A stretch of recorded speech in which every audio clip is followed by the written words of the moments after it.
Good afternoon, students. In today's session, we can discuss about material losses and economic order quantity. Material losses. When manufacturing activities are carried out, there may be losses due to waste, scrap, spoilage and defective work. അതായത് products produce ചെയ്യുന്ന സമയത്തും materials handle ചെയ്യുമ്പോഴും അതുപോലെ തന്നെ materials store ചെയ്യുമ്പോഴും പല രീതിയിൽ materials നഷ്ടപ്പെടുന്നു.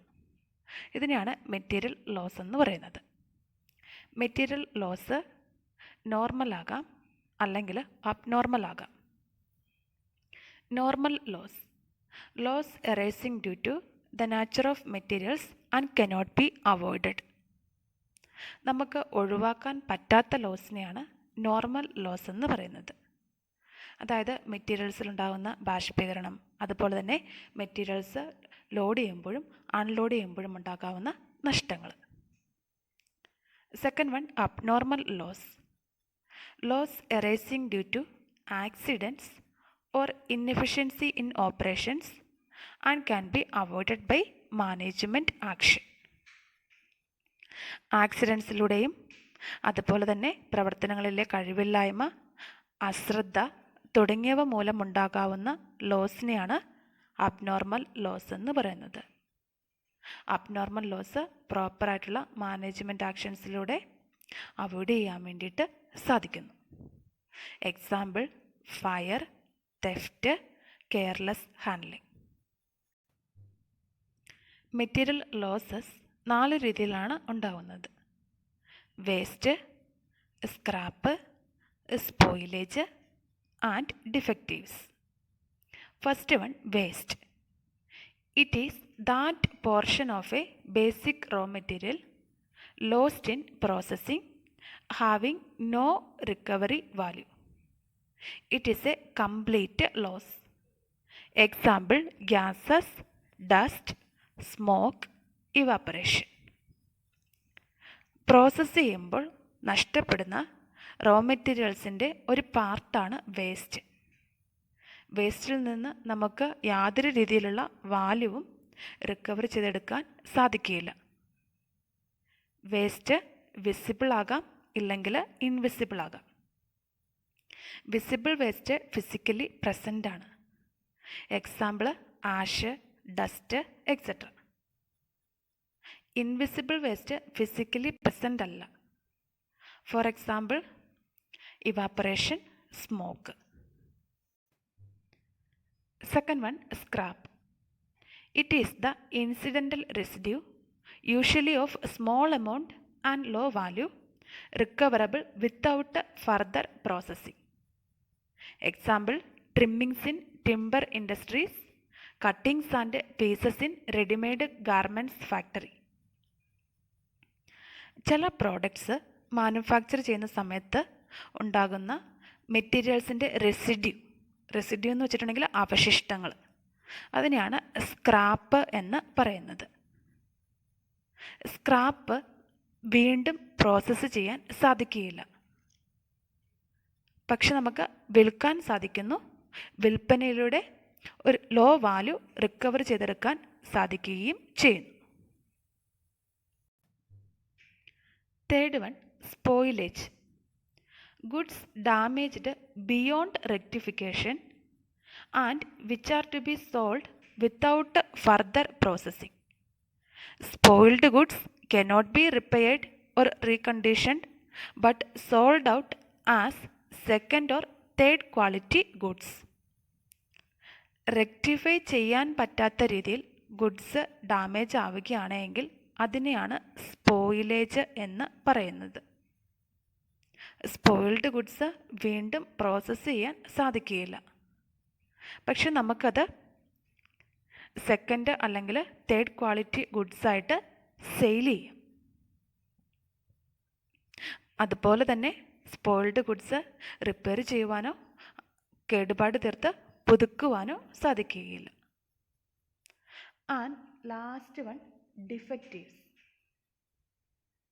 It is that portion of production which can be rectified and turned into good units by putting in extra material, labor and overheads. Defectives can be sold as good units.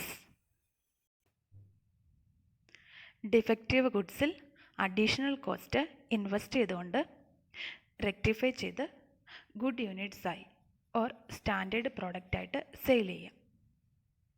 Products defective ആകുന്നതിനുള്ള കാരണങ്ങളാണ്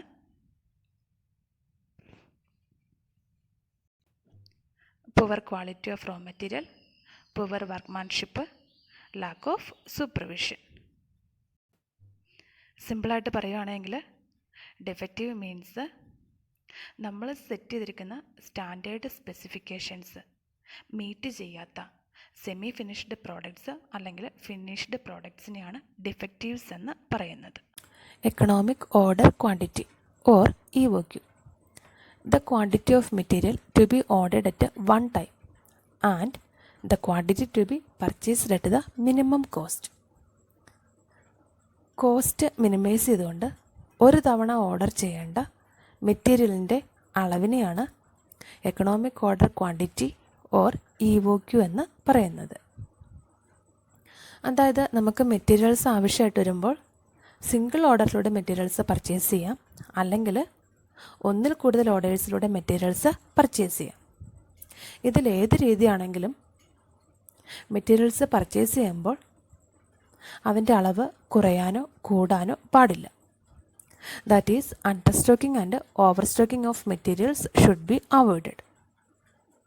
സിമ്പിളായിട്ട് പറയുകയാണെങ്കിൽ EOQ means നമുക്ക് ആവശ്യമുള്ള materials right ക്വാണ്ടിറ്റിയിൽ purchase ചെയ്യുക. അതായത് നമുക്ക് ആവശ്യമുള്ള മെറ്റീരിയൽസ് റൈറ്റ് ക്വാണ്ടിറ്റിയിൽ മിനിമം കോസ്റ്റിൽ, അതായത് ഓർഡറിങ് കോസ്റ്റും ക്യാരിങ് കോസ്റ്റും മിനിമൈസ് ചെയ്തുകൊണ്ട് ഒറ്റത്തവണ പർച്ചേസ് ചെയ്യുന്നു. എക്കണോമിക് ഓർഡർ ക്വാണ്ടിറ്റിയെ സ്റ്റാൻഡേർഡ് ഓർഡർ ക്വാണ്ടിറ്റി എന്നും റീഓർഡർ ക്വാണ്ടിറ്റി എന്നും പറയുന്നു. ക്വാണ്ടിറ്റി ഓർഡർ ചെയ്യുമ്പോൾ രണ്ട് ഫാക്ടേഴ്സാണ് കൺസിഡർ ചെയ്യേണ്ടത്: ക്യാരിങ് കോസ്റ്റും ഓർഡറിങ് കോസ്റ്റും. Carrying cost, it is the cost of holding the materials in the store. Purchase ചെയ്ത മെറ്റീരിയൽസ് സ്റ്റോർസിൽ ഹോൾഡ് ചെയ്യുന്നതുമായിട്ടുണ്ടാകാവുന്ന കോസ്റ്റിനെയാണ് ക്യാരിയിങ് കോസ്റ്റ് എന്ന് പറയുന്നത്. For example, cost of material, insurance, rent of godown, etc. Second one, ordering cost. It is the cost of placing an order with the supplier. സപ്ലയറിന് order place ചെയ്യുന്നതുമായിട്ടുണ്ടാകാവുന്ന കോസ്റ്റിനെയാണ് ordering cost എന്ന് പറയുന്നത്. For example, postage, stationery and salaries of those engaged in receiving and inspection. Carrying കോസ്റ്റും ordering കോസ്റ്റും opposite ഡയറക്ഷനിലാണ് move ചെയ്യുന്നത്.